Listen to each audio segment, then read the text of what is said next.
Well, welcome to a whole new video today. And today I thought we won't do any tools, walkthroughs, or anything like that. New channel, so show us a bit of love if you like this content. Thought I'd do something that might be of some value to those of you out there who are trying to get into cybersecurity. Now, there's a few ways to do it. Okay, you can go down the technical path and try and get in that way, which is what most people want to do. People want to get into pen testing, people want to become a SOC analyst. Or you can go down the non-technical path, project manager, sales, working for a cybersecurity company, doing some other kind of job function, and try and move around laterally if you can into another position if you work your way in.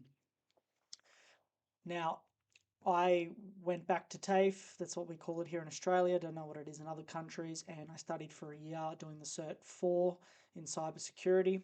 Within about 7 months, I was offered a job. So I started applying pretty early in the process because my teacher inspired me to and said that, you shouldn't think too much about um, whether or not you're good now. Just focus on getting a job, getting in and learning the skills, finding a company that would be willing to train you and mentor you and show you what you need. Now, I applied for many SOC analyst roles, and that's not what I got. But what I ended up getting into was a role where I work with the SOC, but doing most of the reporting. And this ended up being a perfect fit for me because it allowed me to get hands on with the tools, but it also allowed me to see the service side of cybersecurity, the other aspect of cybersecurity, and also build my reporting skills, right? Because reporting is a pretty important aspect of cybersecurity in one form or another, or whether you're in offensive doing pen testing, you are going to be writing a lot of reports. So it's a very useful and important skill to have. Now, if you're thinking about getting in, I've wrote a list of some basic tips here, right? And we're not going to go too in depth, but I'm just going to give you a little overview of some of the things that are going to come up and just a brief outline of the strategy that you can take to get you there. Okay, this is not all inclusive, and each scenario is going to be a little bit different. So you can't kind of pinpoint exactly how interviews and pre-screening processes are going to go. But I'm going to go through this list anyway. So the first point is certification study. So the reality is if you want to land a technical position in the field, you're going to need to show that you have some interest. And the way you show that you have interest is through experience. So the way you get experience is that you're either doing stuff at home and that you can demonstrate that you've got a lot of hands-on experience when it comes to defensive or offensive. Maybe you like doing pen testing. Maybe you've set up your own labs at home and you can demonstrate that, or you've done some kind of study, right? You've enrolled in what we got like TAFE here, some kind of college. Doesn't have to be a degree. A degree is going to make you competitive. Just knocked over my microphone, so I'll restart again. A degree is definitely going to make you competitive in the market, but it's not 100% essential, okay? So you need to demonstrate that you've got some baseline interest, which is logical, right? You don't just turn up into a career or a job with no experience and nothing and expect that they're going to go, oh, yeah, this person, yeah, he's a totally good fit. It can probably happen if a company likes you or they really feel, hey, this person's got potential, we're going to take a chance on him. But you're going to have to rock up with something to show for your time and what you've done. Now, keep in mind, I had no background. I went back to school, and everything I started learning was back in school and before I knew what I was employed. And now I work on my technical skills as well as I work on my soft skills, which is also very important, which I'll touch more on later. So you need baseline fundamental knowledge, a passion and interest in cybersecurity. So if you're watching this and you're trying to decide is cybersecurity a good choice, I would say start with free resources. Maybe even sign up to a subscription on TryHackMe or Hackbox. Play around with the workshops that they give you and start building some knowledge. If you like it, then I would say take it to the next step. Enroll into a college that offers it. Here in Australia, they incentivize cybersecurity, so you can actually even study it for free in some cases. Very, very lucky here to be able to do that. I feel like your tax dollars that I've paid my entire life really pay off when you can go back to school and learn. But my interest in cyber started before I started studying. So I would get that interest developed first, and then I would progress into some certification or to some course, because I think it's very good to show a potential employer that you've taken that step. Is it 100% necessary? No. If you've got the experience and you've got the skills to go and do certifications, then go for it. That will help you as well. But this is just the approach that I took. The next part is once you're building that and you're in school or you're doing your certs, the next thing that I would suggest is your image. So get your LinkedIn profile up to date. If you know someone who's got a good camera or does photography, or maybe your partner's quite good at taking pictures, get a professional headshot of you. These weird photos where people are like looking down in the shadows, taking selfies in the toilet, or like, just at weird shadowy angles. Like, you got to put yourself in the shoes of a recruiter, right? They're going to go off the first impression. That old saying, "I don't judge a book by its cover." That's total bullshit, because if we didn't judge books by their covers, books wouldn't have nice covers. So that's bullcrap. You have to be presentable. You have to look good. Have a good headshot, good lighting. Nicely written LinkedIn page. Doesn't have to be too long. It can be a little bit about you, your interest, what you're doing. Put your certs on there. Anything you've done, micro certs, you've done Excel course or something that was 4 hours. Who cares? Just whatever it is, chuck it in there.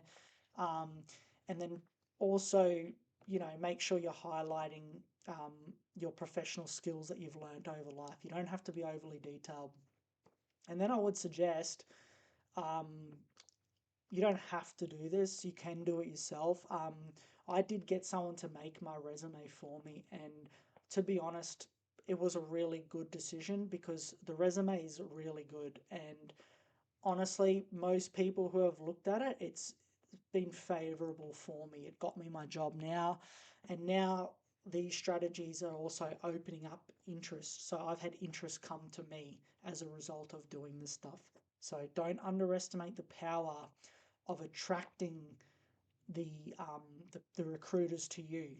They will come to you when you're doing some things that are right. When you've got weird, dingy photos and a shit LinkedIn, and you're unapproachable, you're going to be reaching out all day, and people aren't going to be responding to you. Okay, unless you're highly technical and your skills are so in demand that they don't care. But if you're watching this, I doubt that's probably the case. So moving on. So I spoke to a recruiting hiring manager recently who reached out to me, and I got a chance to ask some questions now in regards to the SOC analyst position. So I'm a security reporting analyst. My job's a little different. While I use similar tools, it's not quite exactly this, but I do work closely with the guys, so I get to see what they're doing on a regular basis and using a lot of the same tools. So some things that may come up. So if you've got yourself to the stage now where you're looking good, LinkedIn's good, your resume's good and polished, get rid of anything that's gonna, don't lie on your resume, but try to polish it. That's why it's good to have someone to do it, to remove the things that don't sound good. You need that extra perspective to pick up on things that you might not notice. Get all that junk out there. When you're all polished and good, ready to go, now you're going to start potentially getting an offer of employment. People might approach you. You might even get chances to go for an initial interview. Now, these initial interviews are critical. You will have to do a technical interview. I'm not going to cover the technical interview, but these initial interview with the recruiter and with the hiring manager or the manager, boss of the business, these are crucial, 100% crucial, because this is your opportunity to demonstrate yourself as a fit, and to also see if the company fits you, which is equally important. But my suggestion is if you're trying to get your foot in the door, I wouldn't be too fussy at this stage. You can be fussy later in your career, but if a company's willing to take a chance on you and train you, I would say, yeah, seize the opportunity. Okay, with all that out of the way, let's jump in and talk about some of the things that may come up in the interview. Okay, again, generalization, this could change. You might not even get asked these questions. You might get asked more difficult questions. I don't know. But here's a general overview of the things that I heard. So, first of all, is programming. So, the hiring manager, recruiter, they might ask you about, do you have any program experience? While you're not a web developer in cybersecurity, you need to be aware of scripting languages, Bash, PowerShell, Python. You need to know the basics of scripting, understand how it works. You're going to be dealing with query languages inside SIEM and things like that. So, you know, being able to demonstrate you're exposed to programming is a big plus, and that's going to do you very well. So again, if you're enrolling in a course, they'll generally cover some scripting language. You'll look at Bash, you'll look at Python. That's what we looked at, and Bash is in Kali. And Python's just universally useful for everything. So pen testing, web scraping, running scripts for automation, data analysis, all those things Python covers. So pick a language, stick with a language, and then promote that language in your interview, and be proud to say, yeah, I'm sticking to this language. They don't want to hear that you're like, you know the full stack, that you know everything. Just one language is good, or that you're familiar with it. Networking concepts, that's a given. If you're going to be working in IT, you will have to do a networking course. If you go and do a TAFE or a college course, it will cover all that you need to know, but you need to understand networking. You need to understand a network address, subnetting. You need to understand how all that works, because you will be dealing with IP addresses as a SOC analyst, how to check IPs and things like that. Networking security is very important. You need to understand all those concepts and principles, because that's going to be an underlying thing in your role that you'll need to understand. A case study. So a case study could come up. Again, this type of question is to gauge you've got your finger on the pulse in cybersecurity. So they want to know, okay, is this person actually paying attention to what's happening? Because you're on the front line of dealing with an organization or a business's security.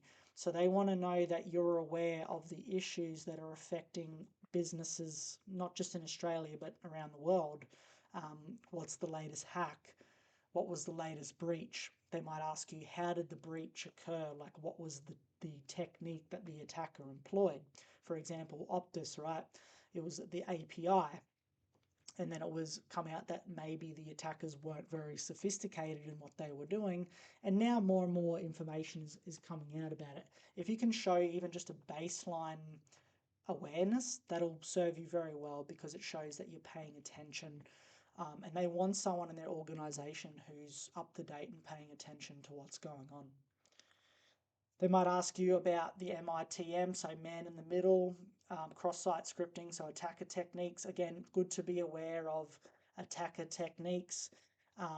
If you know what attackers are doing, then you're going to be better from a defensive angle. So man in the middle, obviously someone on your network who's intercepting traffic that is not intended for them.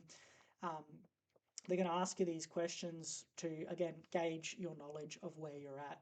So touch up on that basic attacking methodology and techniques, learn a little bit about that. If you're interested in pen testing, that'll be good, because then you'll have that offensive knowledge and you'll be able to bring that into the interview.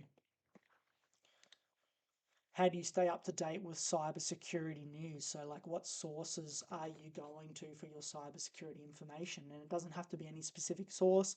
The main thing is that you can sort of demonstrate and prove that you're reading about events, about new exploits, new hacks, new vulnerabilities that are going on, to show that, again, your finger's on the pulse, you're aware of what's happening, and it's a demonstration of your commitment, of your passion for cybersecurity, right? A person pardon me, a person who's interested and passionate about a subject, they are doing something daily to increase their value and their expertise. What's your career goal? So again, do you want to be a pen tester? Do you want to become a SOC manager? Do you want to go into DFA, digital forensics, incident response? Do you want to go into consulting? Doesn't have to be an answer, doesn't have to be a right answer. Just give them an answer. This is the important thing. You don't have to say, oh, I just want to be a SOC analyst forever. They know that any person who's trying to build a career, that might not be what they want to do.